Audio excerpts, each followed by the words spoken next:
If you haven't thought about how risky your portfolio is, it's never a bad time to revisit that. Take a risk quiz if your provider offers one, or talk to a financial advisor. Especially when you get closer and closer to retirement, a good financial advisor is certainly worth their weight in gold. So going back to the gold reference, so you do it on your own. Talk to a professional and just make sure you are taking the appropriate amount of risk now to achieve your future goals.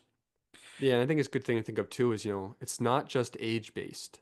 That certainly is a portion of it, but Mhm. if you're someone going into retirement and you have a large pension, you have a large Social Security, maybe you don't need as much from your investments, so you can be more risky. And I've talked to other people who are much younger and they say, "Hey, I'm saving up for a car, I'm saving up for a house in the next year. What should I invest in?" My response is money market or short-term bonds. Like Yeah.